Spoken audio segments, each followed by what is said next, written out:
Nos encontramos hoy para hablar sobre un tema que en general dentro del mundo cristiano se entiende poco y mal.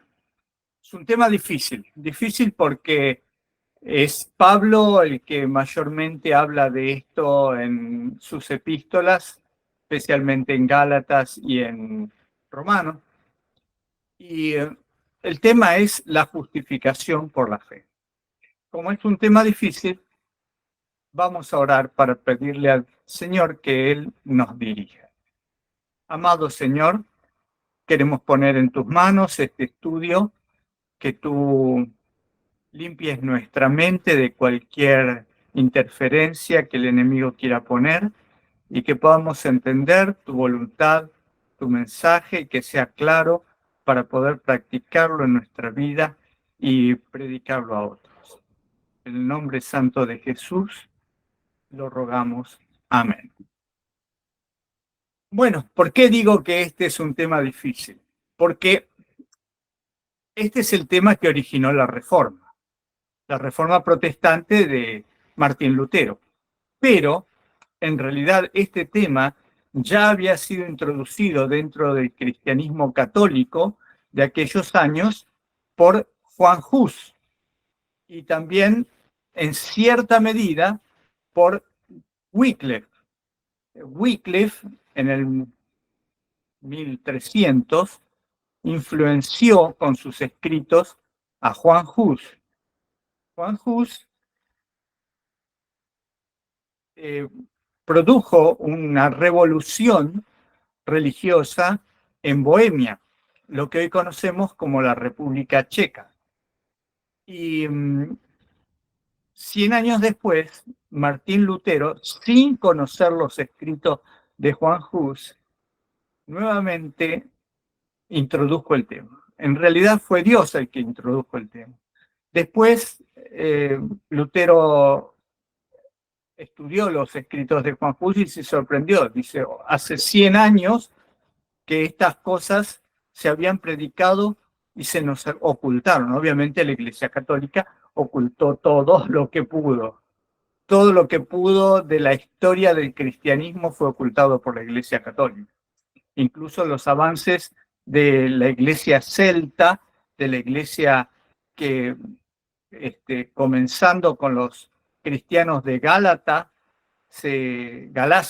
se dispersaron por todo el sur de Europa, el norte de España, el sur de Francia, llegaron hasta las Islas Británicas.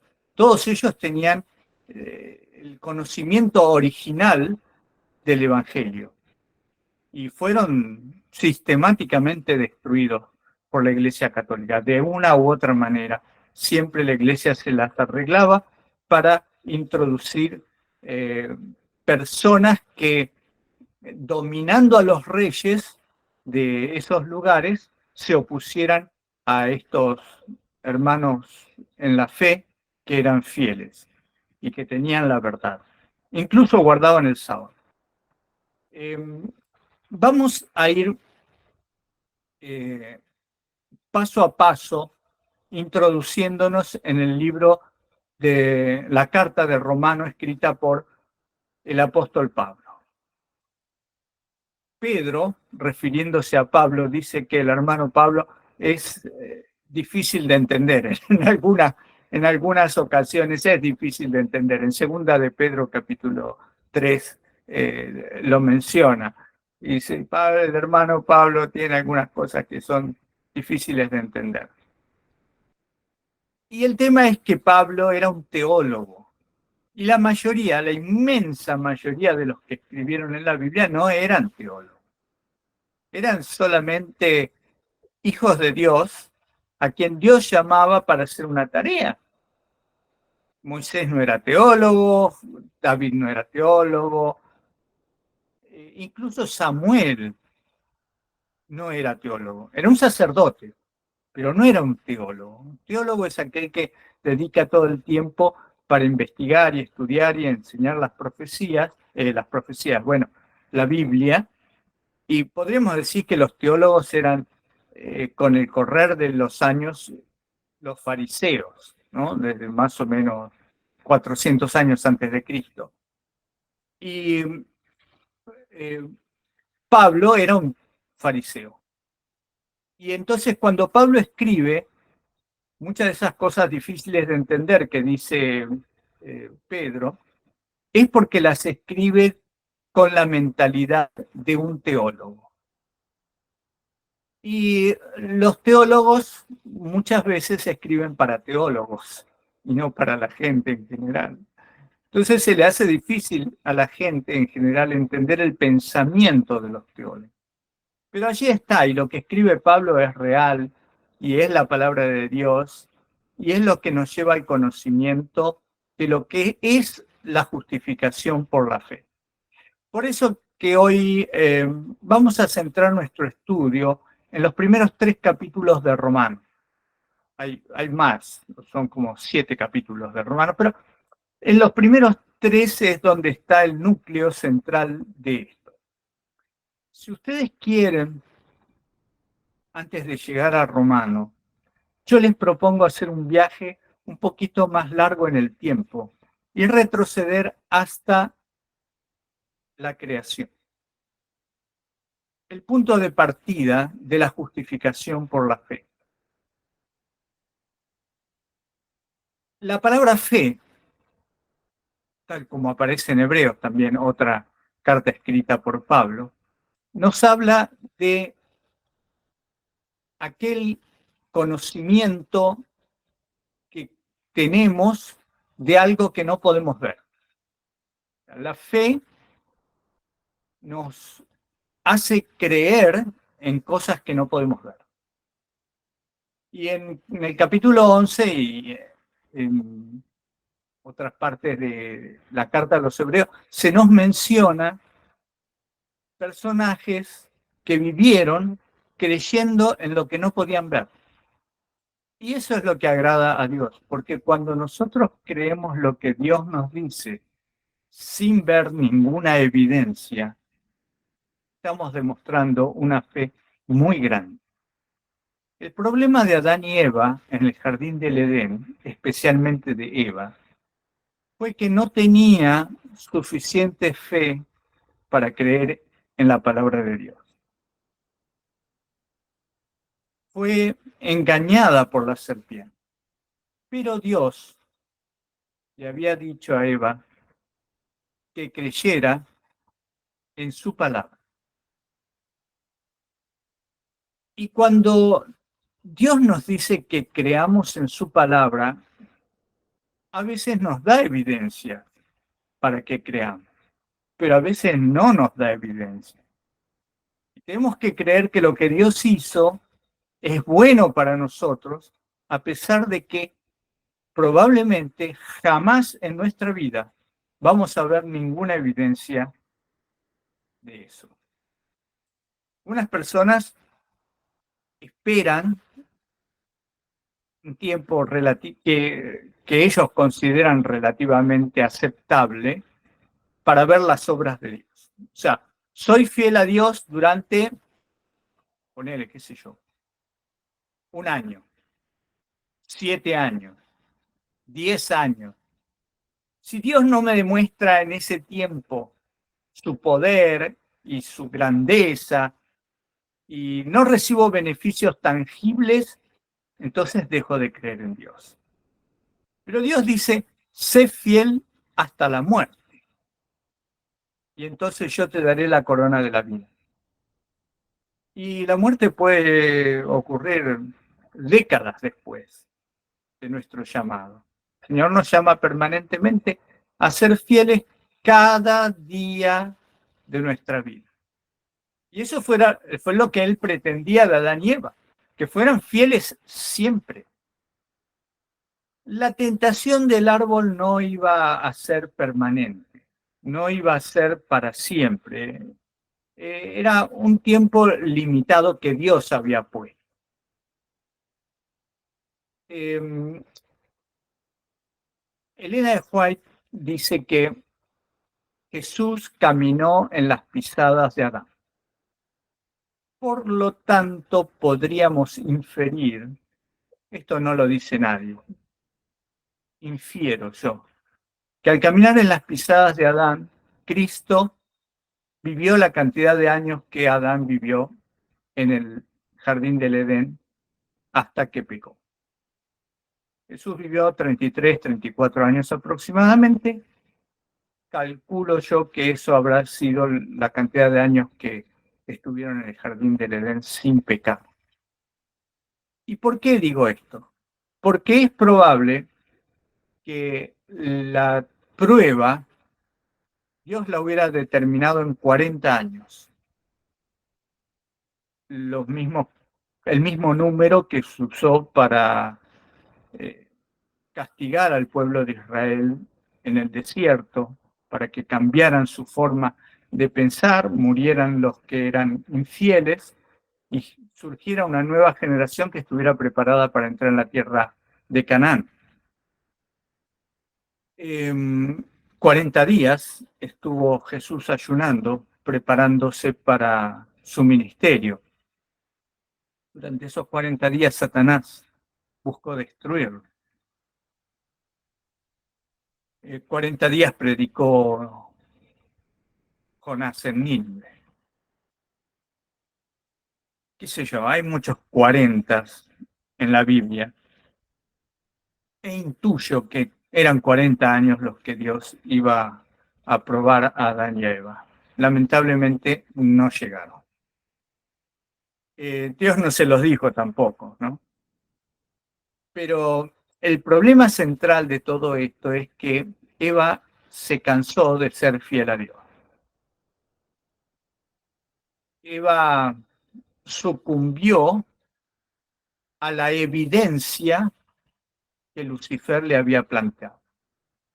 ¿Cuál era esa evidencia? Que la serpiente estaba hablando. Y ella en todos esos años nunca había visto a ningún animal que hablar. Pero la serpiente estaba hablando. Y no solamente estaba hablando, estaba diciendo palabras coherentes. Estaba hablando con sabiduría, sabiduría satánica. Y ella se sorprendió por eso. Y la serpiente la hizo dudar de la palabra de Dios y ella dudó de la palabra de Dios. Todo el tiempo que habían pasado en el Edén no le bastó para conocer el amor de Dios, la calidad de ese amor inabarcable que nuestra mente no puede abarcar.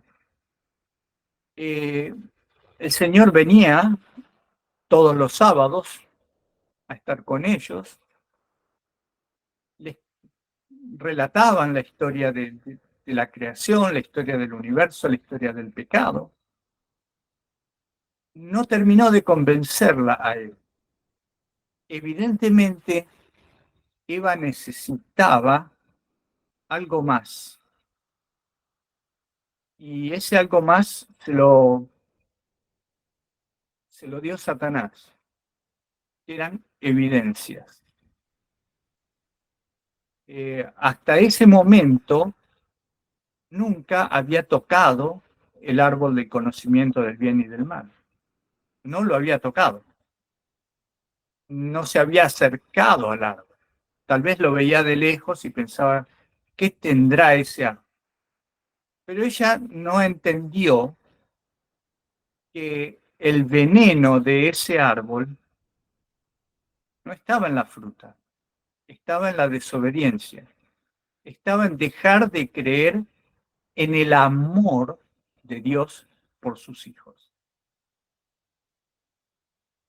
Entonces, el fundamento de la justificación por la fe está basado en el amor de Dios por nosotros.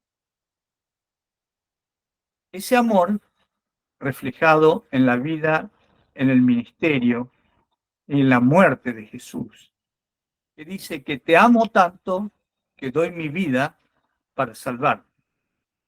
Esa es una evidencia de ese amor.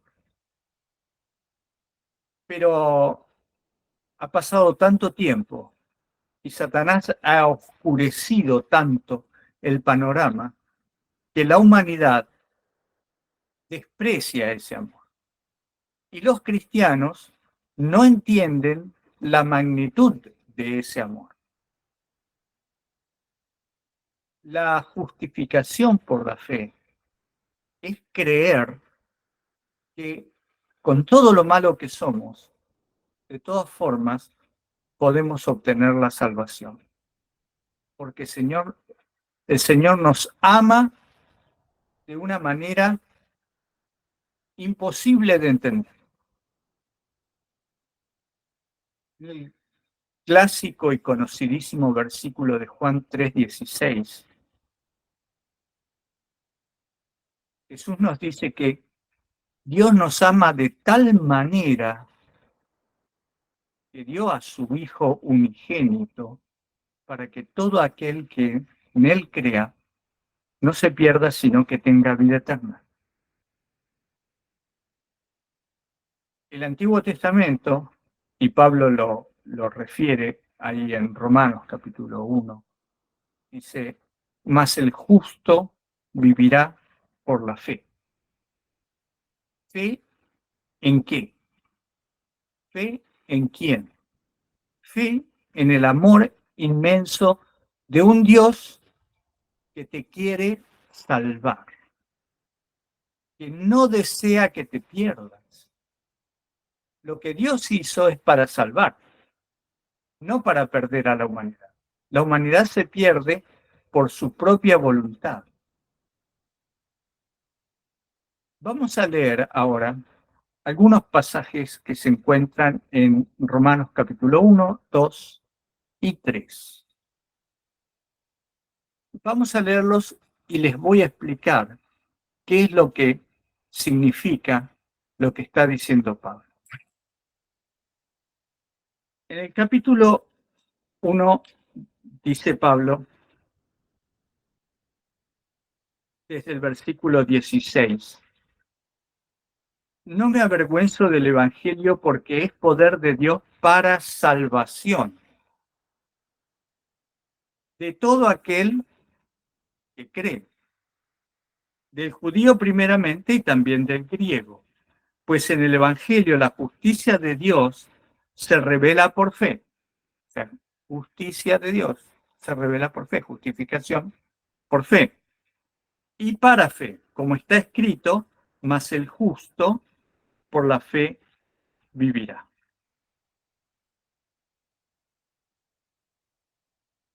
En el versículo 18,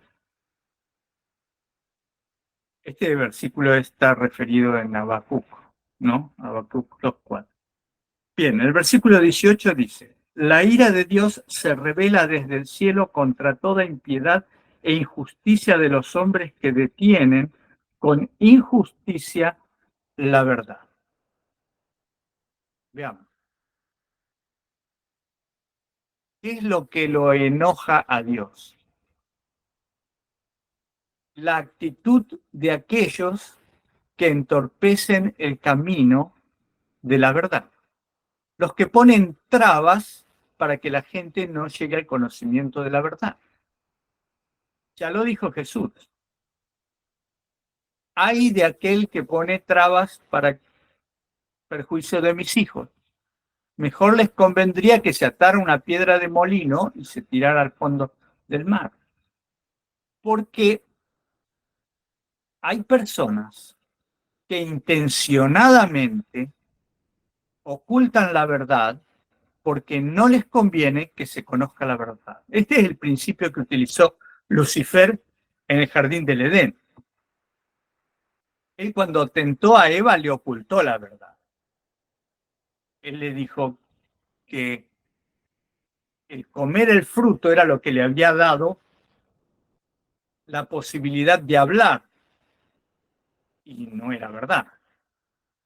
Él le dijo, ¿no es cierto que Dios les impidió acercarse, tocar este árbol? No, no nos impidió eso.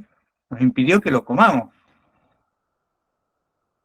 Sabía que podía lograr que Eva se metiera en la conversación defendiendo a Dios. Hasta ese momento, Eva estaba actuando bien. Pero Eva entró en la jaula de la tentación que le había preparado Lucifer. Ya no tenía que acercarse a ese árbol, no tenía que interactuar con la serpiente. La serpiente le tendió una trampa, y esto es lo que ocurre con mucha gente que utiliza la religión poniéndole trampa a los hijos de Dios para que no conozcan la verdad y que engañados los sigan a ellos porque a ellos les conviene. Les recomiendo que lean el capítulo 7 del libro El Gran Conflicto. El capítulo 7 es maravilloso, habla de la vida de Lutero y cómo Lutero veía la sociedad de su tiempo. Y cuando llegó a Roma, vio que Roma era un basural, pero no un basural en el sentido de que estaba lleno de excrementos o desechos. No, era un basural moral.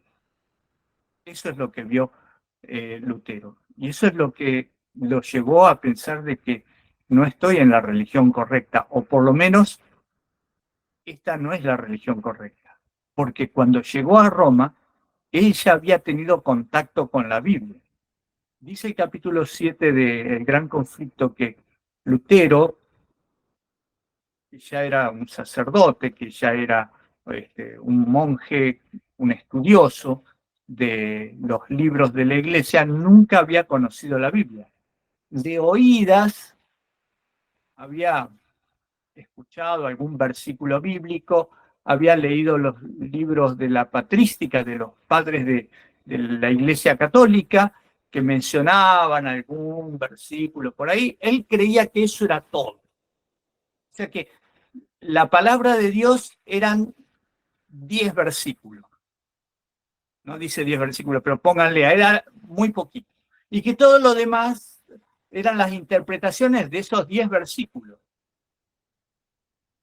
Cuando un día estaba en el convento ahí, en el monasterio donde él ejercía sus actividades, se encuentra con una Biblia en latín y ve el tamaño de la Biblia, se sorprende, dice, ¿qué es esto? ¿Qué es esto? ¿Cómo puede ser? ¿Todo esto es la palabra de Dios? Y entonces la empieza a leer y se le cae de los ojos la venda que le habían puesto todos aquellos que estaban ocultando la palabra de Dios. Y eso es lo que pasa hoy día también. Se le oculta la sencillez del Evangelio a la gente porque muchos quieren tener a personas agarradas de la nariz y llevarlas como corderitos al matadero, que vayan detrás de él mientras que den sus ofrendas, diezmos, lo que sea, donativos, porque eso era lo que pasaba también en la Iglesia Católica, ¿no? Se utilizaba el Evangelio para recaudar dinero para la construcción de la Basílica de San Pedro. Eso también lo relata en el capítulo 7 del Gran Conflicto. Sigamos con la palabra del Señor. Versículo 19. Lo que de Dios se conoce les es manifiesto, pues Dios se lo manifestó. Está hablando de los pecadores que impiden a otros llegar al conocimiento. Lo invisible de él, su eterno poder y su deidad, se hace claramente visible desde la creación del mundo y se puede discernir por medio de las cosas hechas. Por lo tanto, no tienen excusa. Hablábamos de las evidencias de Dios. ¿Dónde la encontramos a las evidencias de que existe un Dios? En la naturaleza, justamente.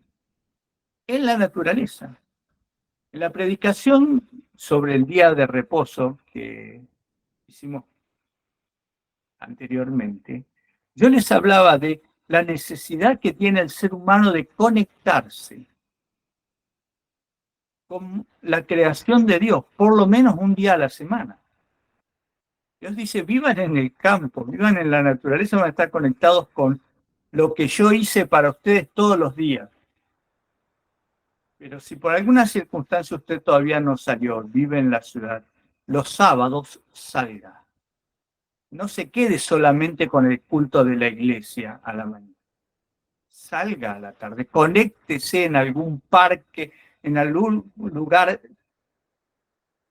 donde haya naturaleza, árboles, césped, animales, lo que sea, que le muestre quién es el creador. Si tiene la posibilidad algún día de salir al campo y ver una noche estrellada sin que las luces de la ciudad le obstruyan esa visión, él se va a dar cuenta cuán pequeños somos. Y va a coincidir con David, que en el Salmo 8 dice, cuán grandes son los cielos que tú formaste, la luna y las estrellas, todo eso y nosotros somos nada. Y acá lo dice, esa es la evidencia del amor que Dios tiene por nosotros. Porque la justificación por la fe es amor. Sigamos. Por lo tanto, final del versículo 20, no tienen excusa, versículo 21, ya que habiendo conocido a Dios, no lo glorificaron como a Dios ni le dieron gracias. Al contrario, se envanecieron en sus razonamientos y su necio corazón fue entenebrecido. Pretendiendo ser sabios, se hicieron necios y cambiaron la gloria del Dios incorruptible por imágenes de hombres corruptibles, de aves, de cuadrúpedos y de reptiles. ¿De qué está hablando? ¿No conocen este escenario? Sí, es el mismo escenario de hoy. La adoración que la gente hace de las cosas o de los hombres, dejando de lado a Dios. Dice versículo 24. Por lo cual también los entregó Dios a la inmundicia en los apetitos de sus corazones, de modo que deshonraron entre sí sus propios cuerpos. Cuando la gente no quiere seguir la palabra de Dios, cuando no quiere obedecerle, Dios no puede hacer nada por ello. Entonces dice que Dios los dejó a los apetitos de sus corazones. O sea que cambiaron la verdad, versículo 25, cambiaron la verdad de Dios por la mentira, honrando y dando culto a las criaturas antes que al Creador, el cual es bendito por los siglos. Amén. Honraron a las criaturas. Hoy día pasa exactamente lo mismo. La humanidad honra a las criaturas de Dios, a hombres, a mujeres, a lo que sea. Veneran lo que sea. La madre tierra, veneran al sol, veneran, sí, animales. Fíjense en los escudos de los distintos países, plagados de animales, a los cuales honran. Versículo 26. Por eso Dios los entregó a pasiones vergonzosas, pues aún sus mujeres cambiaron las relaciones naturales por las que van contra la naturaleza. ¿De qué está hablando? Sí, del colectivo de la banderita de los 6 colores. Versículo 27. Del mismo modo, también los hombres, dejando la relación natural con la mujer, se encendieron en su lascivia unos con otros, cometiendo hechos vergonzosos hombres con hombres y recibiendo en sí mismos la retribución debida a su extravío. Por eso los tuvo que destruir. Por eso fue destruida la sociedad antediluviana, Nínive, Tiro, Sidón, Pompeya y otras sociedades. Por Como ellos no quisieron tener en cuenta a Dios, Dios los entregó a una mente depravada para hacer cosas que no deben. Esto Dios los entregó, quiere decir, Dios les permitió, les los dejó a su propio criterio. Bueno, no quieren hacer mi voluntad, hagan la voluntad. ¿De quién van a hacer la voluntad? La voluntad propia, pero que es en realidad instigada por Satanás. Versículo 29. Están atestados de toda injusticia, fornicación, perversidad, avaricia, maldad, llenos de envidia, homicidios, contiendas, engaños y perversidades. Pablo le escribe a los romanos y la sociedad actual es igual a la sociedad romana. Igual. Igual.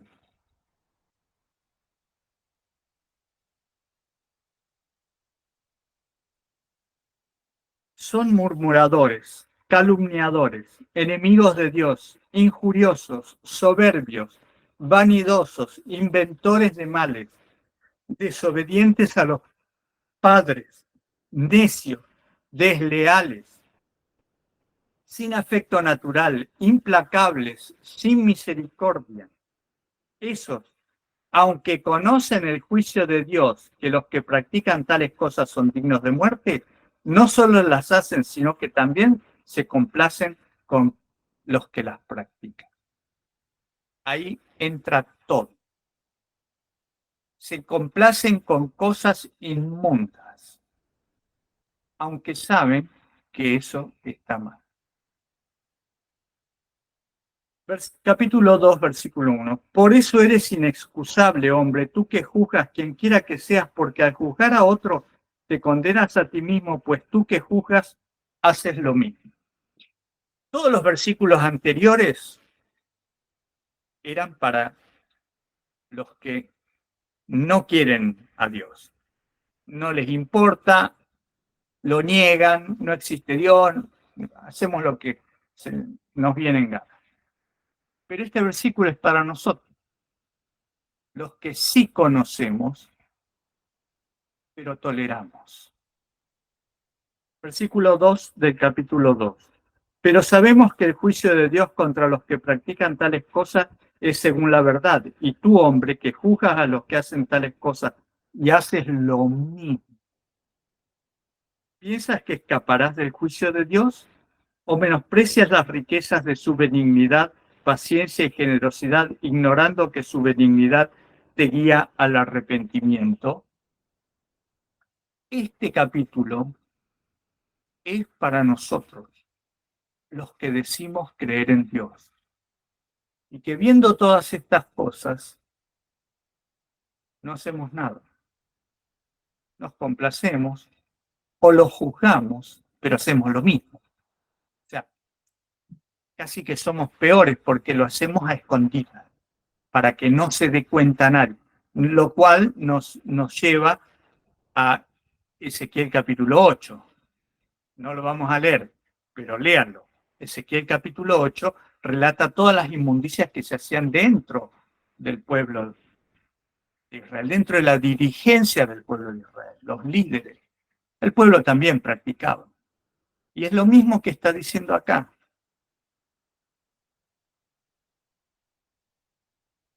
Versículo 5.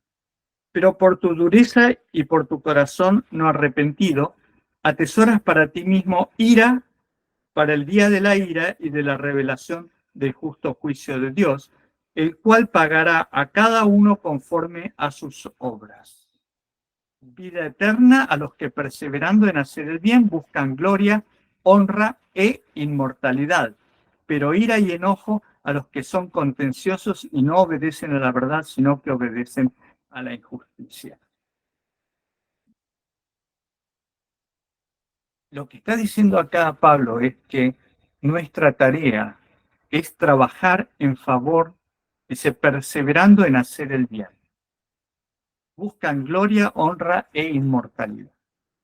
Inmortalidad después de esta vida, porque a muchos de los que buscaban esto, los mataron. A Juan Hus a Jerónimo y a muchísimos otros los mataron por buscar esto, por denunciar el pecado, por denunciar la mentira. Fueron catalogados como herejes. A Lutero no lo mataron porque Dios tenía un plan, porque ya había llegado el tiempo, en 1500, de esparcir esta verdad a todo el mundo. Porque hasta la época anterior a Lutero, la palabra de Dios se escribía a mano. En la época de Lutero ya existía la imprenta y se podía divulgar por todo el mundo con facilidad, con rapidez, que es lo que ocurre hoy. Hasta el siglo XX, las comunicaciones eran muchísimo más rápidas que en la época de Lutero, pero también tenían sus dificultades. El correo era lento, ahora es instantáneo. Ahora los videos, los mensajes son instantáneos. Hemos perdido la paciencia. Cuando yo era joven, mi novia, que fue mi esposa luego, ella estudiaba medicina en la Universidad de Rosario, en la provincia de Santa Fe, y yo vivía en Buenos Aires. Nos separaban 300 kilómetros. Ella no tenía teléfono donde vivía, el departamento junto con otras amigas no tenían teléfono. Y yo tampoco tenía teléfono, así que no nos podíamos comunicar por teléfono. ¿Cómo nos comunicábamos? Por carta. Así que yo le escribía cartas todos los días. Todos los días escribía una hoja. Mientras iba al trabajo, iba en el tren sentado y escribía una hoja. Como la oficina, el diario La Nación, donde yo trabajaba, quedaba a una cuadra del Correo Central en Buenos Aires. Antes de entrar a la oficina pasaba por el Correo Central, despachaba esa carta y al día siguiente despachaba otra y así durante toda la semana despachaba una carta por día. ¿Cómo me hubiera gustado que en aquellos días hubiéramos tenido la posibilidad que tenemos hoy de usar Internet? Tampoco existía Internet. Estoy hablando de los años de 1980, principios de 1980. No existían esas posibilidades. Hoy existen. Y hoy el Señor nos dice que nosotros perseveremos en hacer el bien y le comuniquemos al mundo la verdad que Él quiere que todo el mundo conozca. Que no te vas a perder por toda la eternidad si conoces el carácter de Dios y lo amas como Él te ama. Vamos a seguir porque esto sigue por este camino y es hermoso. Dice el versículo 9, tribulación y angustia sobre todo ser humano que hace lo malo, sobre el judío en primer lugar y también sobre el griego. En cambio, gloria, honra y paz a todo el que hace lo bueno, al judío en primer lugar y también al griego, porque para Dios no hay acepción de personas. Esta es una buena noticia. No hay acepción de personas. Ningún color, ninguna raza, ninguna religión, ninguna nacionalidad. Somos todos iguales para Dios. Somos sus hijos. Y eso es lo que Dios quiere que entendamos. Somos sus hijos. Todos los que sin la ley han pecado, sin la ley también perecerán. Y todos los que bajo la ley han pecado, por la ley serán juzgados. Esto es algo que a muchas personas se les hace difícil. ¿Cómo podemos pecar? ¿Cómo hay alguien que puede pecar sin la ley? Sí, se puede pecar sin la ley.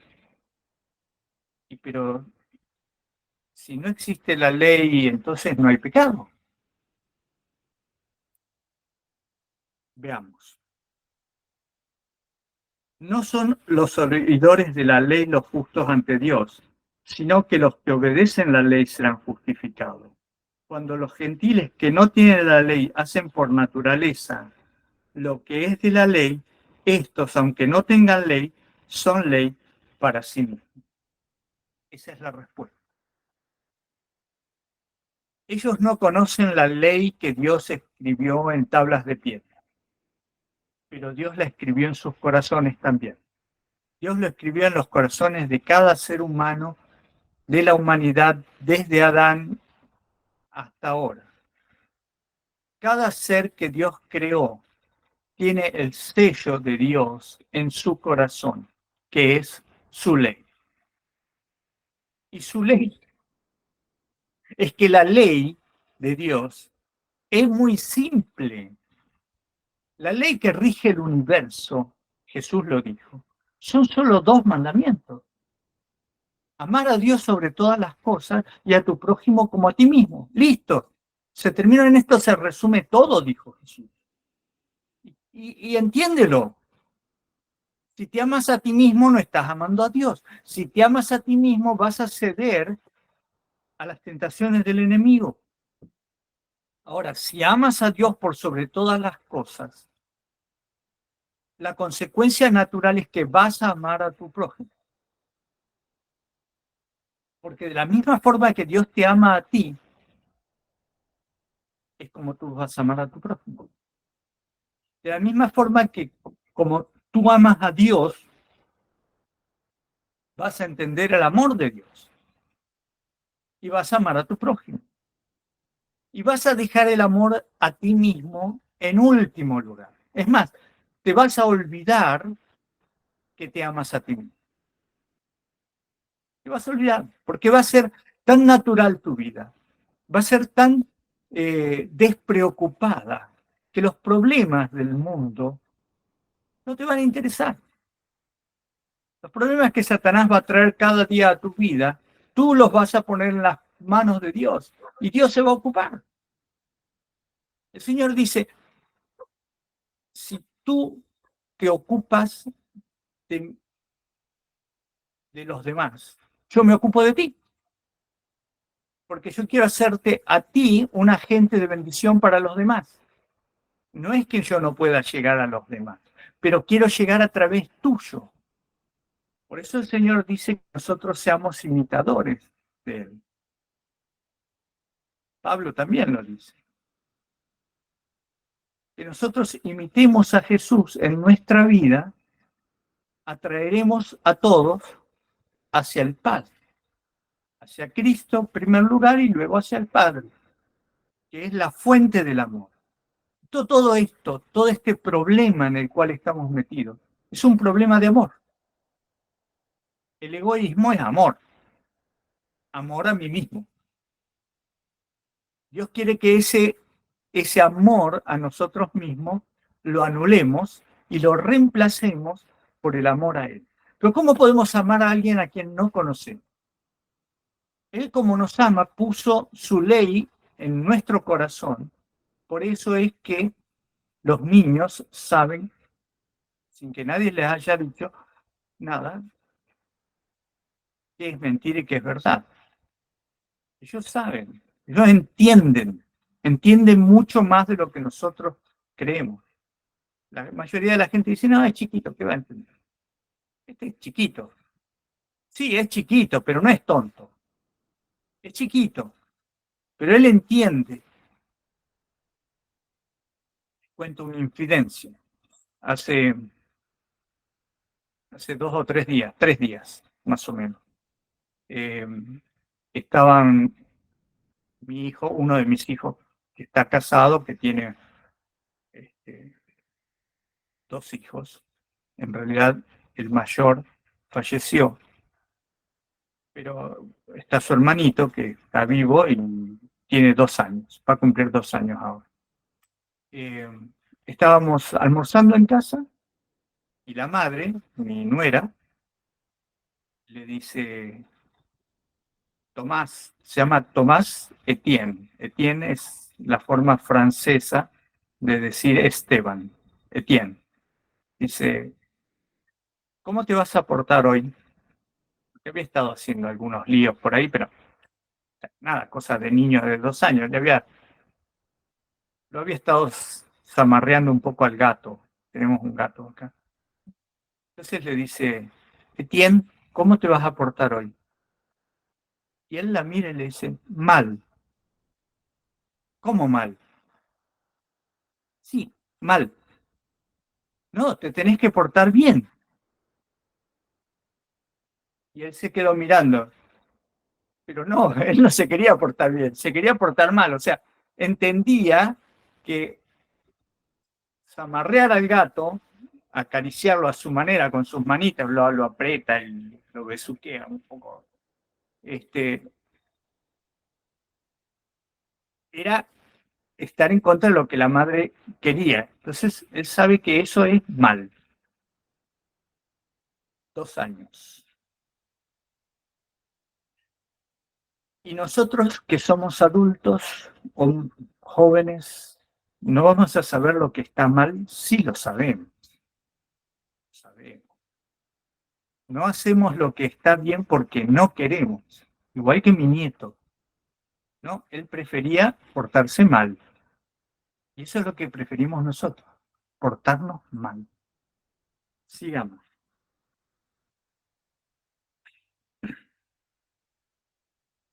Versículo 14. Cuando los gentiles que no tienen la ley, está refiriéndose a la ley de Moisés, que no tienen la ley, hacen por naturaleza lo que es de la ley, son ley para sí mismos, mostrando la obra de la ley escrita en sus corazones, dando testimonio su conciencia y acusándolos o defendiéndolos sus razonamientos. En el día en que Dios juzgará por medio de Jesucristo los secretos de los hombres conforme a mi evangelio. No hay escapatoria, no hay escapatoria, no hay forma de decir yo no sabía. Sí sabías, tu corazón te lo dijo. No hiciste caso, preferías portarte mal. Tú te llamas judío y te apoyas en la ley y la gloria de Dios, conoces su voluntad e instruido por la ley, apruebas lo mejor. Estás convencido de que eres guía de ciegos, luz de los que están en tinieblas, instructor de los ignorantes, maestro de niños, y que tienes en la ley la forma del conocimiento y de la verdad. Tú, pues, que enseñas a otros, ¿no te enseñas a ti mismo? Tú que predicas que no se ha de robar, robas. Tú que dices que no se ha de adulterar, adulteras. Tú que abominas de los ídolos, cometes sacrilegio. Tú que te jactas de la ley, con infracción de la ley deshonras a Dios. Pues como está escrito, el nombre de Dios es blasfemado entre los gentiles por causa de vosotros. El nombre de Dios es blasfemado en el mundo por causa de los cristianos. Porque de alguna manera, si no estamos honrando a Dios en nuestra vida, somos mentirosos, como dice acá. Estamos haciendo los pecados y ocultándolos a la vista de la gente. Pero ¿saben qué? Tarde o temprano la gente se entera. Y eso deshonra a Dios. Un día tus pecados te alcanzan. Un día se destapa la olla y la pudredumbre sale. Y ese día se acerca, porque el tiempo está terminando. Bueno, luego sigue con este mismo tema hasta el final, el tema de la ley, la circuncisión, nada que sea trascendental, pero que los seres humanos lo hacemos trascendental. O sea, los judíos se peleaban con los gentiles por el tema de la circuncisión. Pablo dice, ¿qué importancia? Ese no es el punto. El punto acá es honrar a Dios en tu vida. Puedes circuncidarte y ser una mala persona, pero circuncidarte no te hace buena persona. Pero los judíos creían que sí, que circuncidarse era ya estar en las puertas del cielo. Pablo le dice, no, Eso no es así. Capítulo 3. ¿Qué ventaja tiene pues el ser judío? ¿De qué aprovecha la circuncisión? De mucho en todos los aspectos. Primeramente porque les ha sido confiada la palabra de Dios. Pues que si alguno de ellos han sido incrédulos, ¿su incredulidad habrá hecho nula la fidelidad de Dios? De ninguna manera. Antes bien, sea Dios veraz y todo hombre mentiroso, como está escrito, para que seas justificado en tus palabras y venzas cuando seas juzgado. Dice, cuando dice acá, ¿de qué aprovecha la circuncisión? No está hablando de qué aprovecha cortar el prepucio. Está diciendo, ¿de qué le aprovecha al mundo un pueblo que fue seleccionado para ser el pueblo de Dios? ¿Le aprovecha de algo? Sí, dice, porque a ese pueblo que fue seleccionado se le dio la palabra de Dios y ellos la mantuvieron fiel durante todos esos años. Ya llevaban 1500 años. Versículo 5. Si nuestra injusticia hace resaltar la justicia de Dios, ¿qué diremos? ¿Será injusto Dios al dar el castigo? De ninguna manera. Si nosotros somos injustos y Dios utiliza, lo voy a poner de nuevo a Lutero, si la Iglesia Católica, que era la iglesia hegemónica prácticamente en Occidente en aquel tiempo, era injusta contra Lutero, eso significaba que el cristianismo tenía la verdad, porque leyendo esta historia de Lutero, nadie se atrevió a cuestionar lo que Lutero decía comparándolo con las enseñanzas de la Biblia. Todos los que acusaban a Lutero lo acusaban diciendo que él estaba en contra de la Iglesia Católica. Pero nadie le dijo, usted está en contra de la Biblia. Usted está en contra de la Iglesia. Y Lutero le decía, no me importa estar en contra de la Iglesia. Demuéstrenme con la Biblia que estoy equivocado. Porque Lutero había estudiado la Biblia. Entonces, la injusticia de los hombres hace resaltar la justicia de Dios, pero eso no libera a los hombres que fueron injustos.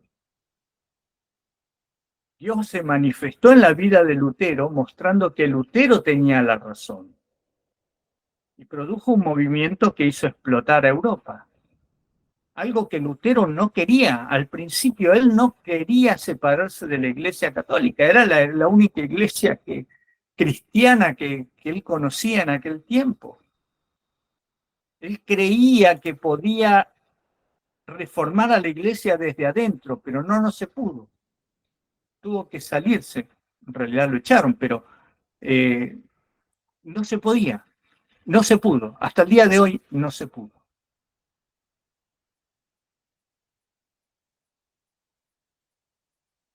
Versículo 7. Pero si por mi mentira la verdad de Dios abundó para su gloria, ¿por qué aún soy juzgado como pecador? ¿Y por qué no decir, como se nos calumnie, como algunos cuya condenación es justa afirman que nosotros decimos, hagamos males para que vengan bienes? Si por una mala acción nuestra Dios es glorificado, nosotros no vamos a recibir ningún tipo de justificación, ningún tipo de alabanza, ningún tipo de premio. Si por algo que hicimos mal nosotros, Dios manifestó su amor en la vida de otra persona a la cual nosotros le hicimos algún daño, con una mentira, con lo que sea, eso no nos va a beneficiar a nosotros de ninguna manera. Al contrario, nos va a condenar. Versículo 9. ¿Qué pues? ¿Somos nosotros mejores que ellos? De ninguna manera, pues hemos demostrado que todos, tanto judíos como gentiles, están bajo el pecado. Como está escrito, y acá cita algunos versículos de distintos salmos, no hay justo ni un uno, no hay quien entienda, no hay quien busque a Dios, todos se desviaron, a una se hicieron inútiles, no hay quien haga lo bueno, no hay ni siquiera uno. Sepulcro abierto es su garganta, con su lengua engaña, veneno de víboras hay debajo de sus labios, su boca está llena de maldición y de amargura, sus pies se apresuran para derramar sangre, destrucción y miseria hay en sus caminos, y no conocieron camino de paz. No hay temor de Dios delante de sus ojos. Hermanos, lo que está escribiendo Pablo es parte de lo que él vivió. Los sacerdotes, los fariseos, los saduceos, que idearon las estratagemas para matar a Jesús, actuaron de esta manera. Se consideraban puros, pero hacían todas estas cosas que dice acá. No hay justo ni aún uno. Sepulcro abierto es su garganta. Jesús dijo, sepulcro blanqueado. Con su lengua engañan, veneno de víboras. Mateo capítulo 23. Su boca está llena de maldición y de amargura. Sus pies se apresuran para derramar sangre. Rápidamente idearon la muerte de Jesús después de la resurrección de Lázaro. Pablo también había participado de esto. Pablo participó de la muerte de Esteban. La muerte de Esteban fue para la gloria de Dios. Pablo tuvo que arrepentirse de eso. Porque aunque él lo hizo creyendo que estaba glorificando a Dios, si no se arrepentía, iba a estar condenado. Versículo 19. Pero sabemos que todo lo que la ley dice, lo dice a los que están bajo la ley, para que toda boca se cierre y todo el mundo quede bajo el juicio de Dios. Porque por las obras de la ley ningún ser humano será justificado delante de él, ya que por medio de la ley es el conocimiento del pecado. Y este es el punto, casi diríamos, central de todo esto. La ley no es para justificar a nadie. La ley es para mostrarnos el pecado.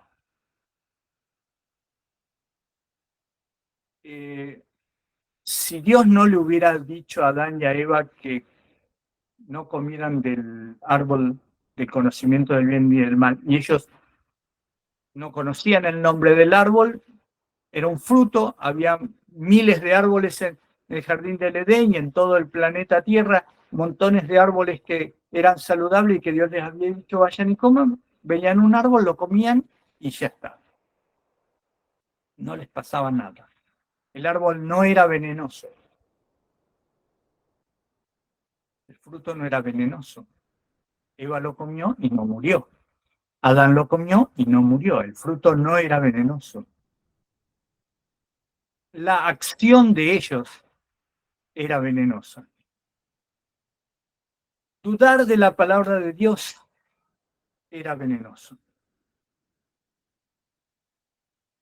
La ley nos muestra dónde está el pecado. Dios les dijo, el pecado está en ese árbol. Y ellos fueron y comieron. Y lo mismo nos dice a nosotros. ¿Dónde está el pecado? Tú lo sabes, lo cometes, eres culpable. La ley nunca te va a salvar. Que la ley no fue diseñada para salvar a nadie. La ley no fue hecha tampoco para condenar. La ley simplemente nos muestra qué es lo malo. La ley no nos muestra lo que es lo bueno. La ley nos dice, bueno, en cierta medida, al obedecer la ley nosotros sabemos lo que es bueno, ¿no? Pero la ley es solamente un instrumento que nos muestra la voluntad de Dios y el amor de Dios para con sus hijos. Los 6 mandamientos que hablan de nuestra relación con los seres humanos protegen al ser humano de cualquiera de las vicisitudes de la vida. No matarás, protege la vida de los seres humanos. Honra a tu padre y a tu madre, protege la ancianidad y la vida, en cierta medida, la vida eh,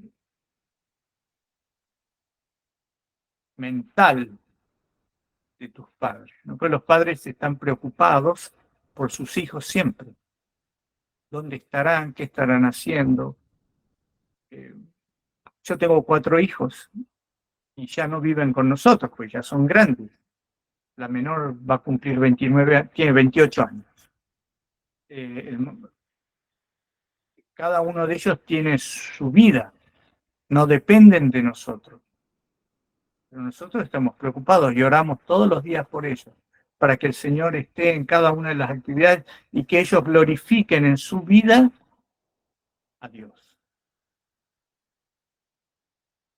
Y cuando un hijo honra a su padre y a su madre, le saca una preocupación. Por eso dice, tus días se alargarán en la tierra, porque también alargarás los días de tus padres.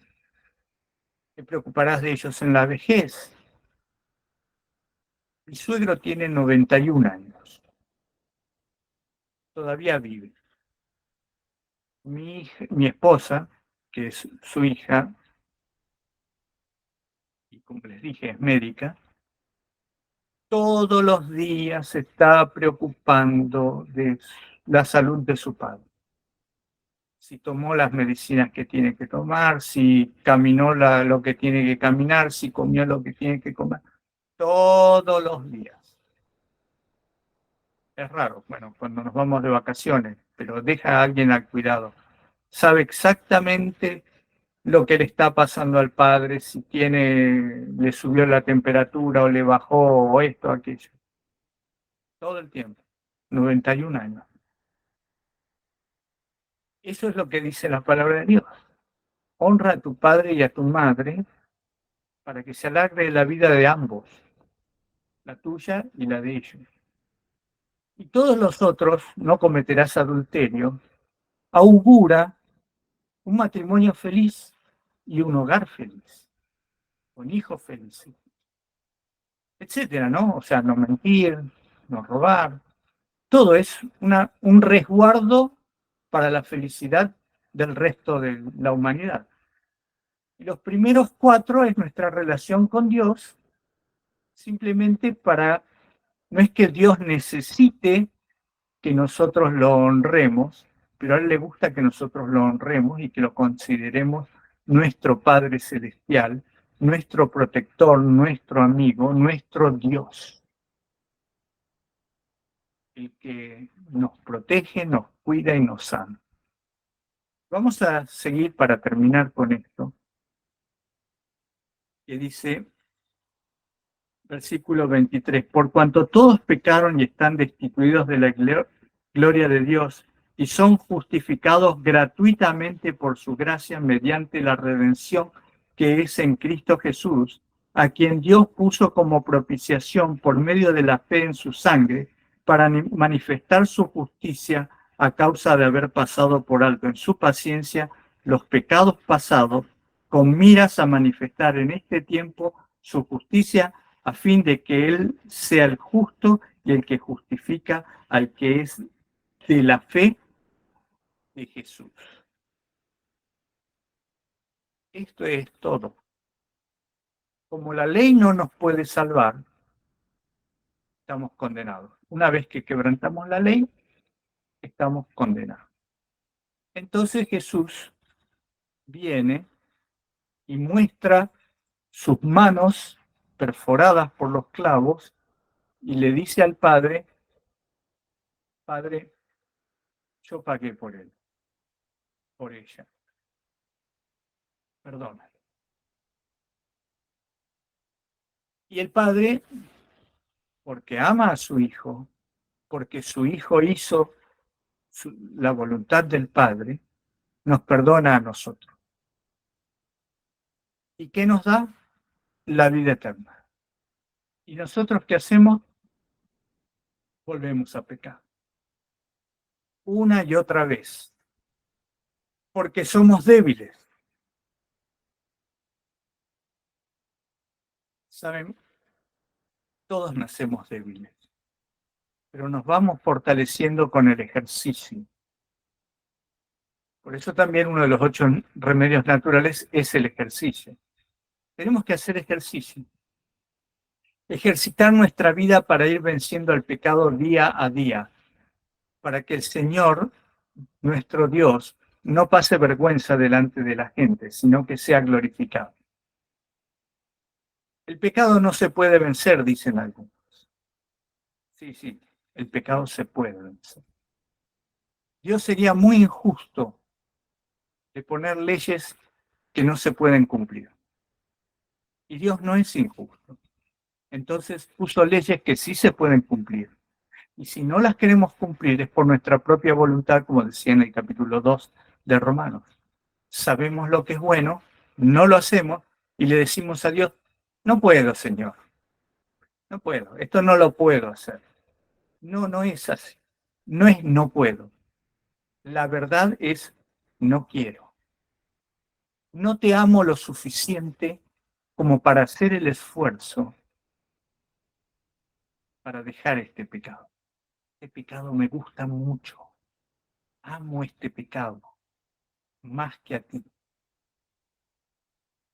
Y el Señor se entristece porque Él nos ama de tal manera que dio a su Hijo unigénito para que todo aquel que en Él crea no se pierda, sino que tenga vida eterna. Y nosotros le decimos, Señor, no puedo, porque no te amo lo suficiente como para dejar este pecado. Para alejarme de este pecado no te amo lo suficiente. Prefiero recurrir a la gracia de Cristo, que siempre está disponible. Eso, mis hermanos, eso es jugar con fuego. Eso no es lo que le agrada a Dios. A Dios le agrada que cuando nosotros entendemos la magnitud del pecado, de la magnitud de la destrucción que ocasiona el pecado, vayamos a Él rogando por la gracia de Cristo de rodillas, arrepentidos, llorando, porque clavamos otra espina en la corona que le pusieron en la cabeza antes de crucificado. Clavamos otro clavo en sus manos. Que nos duela el pecado es estar arrepentido. Ahora que nosotros digamos, tan sueltos de cuerpo, no puedo vencer el pecado. Eso es mentira. Ese es uno de los pecados. Es mentira. Sí podemos vencer el pecado. Es una cuestión de ejercicio. Vénselo una vez con la ayuda de Dios. Vénselo 2 veces con la ayuda de Dios. Vénselo 3 veces, 4 veces, 5 veces y aprenderás a vivir como Cristo vivió, sin pecado, justificado por fe en ese sacrificio que nos permite acceder a la vida eterna, sin merecerlo. Queridos hermanos, espero que esta explicación les haya servido. Que dejemos de ser mentirosos y que nuestra vida sea colocada en las manos del Señor para ser transformado a su imagen y semejanza. ¿Es un trabajo difícil? Depende. Depende de nosotros. Porque si amamos a Dios, el trabajo no es difícil. Y seguimos amando nuestros pecados, nuestras debilidades, un trabajo muy difícil. Las personas que nunca fueron a un gimnasio o que nunca hicieron ejercicios, la primera vez que empiezan a hacer los ejercicios les duele todo. Les duele todo. Y muchas veces por ese dolor de la primera vez, del primer día de ir al gimnasio o a una caminata, un ejercicio, desisten. Dicen, no, no puedo. Es muy doloroso. No puedo. Pero si perseveras y perseveras y sigues yendo, con el correr del tiempo, de los meses y de los años, te das cuenta que tu cuerpo se ha fortalecido y que aquello que antes te dolía ahora ya no te duele. Y en la vida, el trajinar de cada día es así. Empieza a vencer tus pecados, identifícalos y empieza a vencerlos uno por uno. Pídele al Señor. Cuando los identificas, le pides al Señor, Señor, este pecado es mi problema. 1, 2, 3, 5, no sé. Lean el capítulo 1 de Romano, identifiquen cuáles son sus pecados. Ahí hay varios bastante complicados, ¿no? Póngase en las manos de Dios. La justificación por la fe es creer que Él puede ayudarnos a vencer el pecado. Porque Él ya lo hizo. Y que cuando nosotros recurrimos a Él creyendo, Él nos perdona. Extiende sus brazos, nos acaricia y nos da fuerza para vivir un día más. Que el Señor le bendiga y le guarde y que usted tome la decisión de conocer a su Maestro, a su Redentor, a su Creador, un poco más cada día, en ese infinito e insondable amor.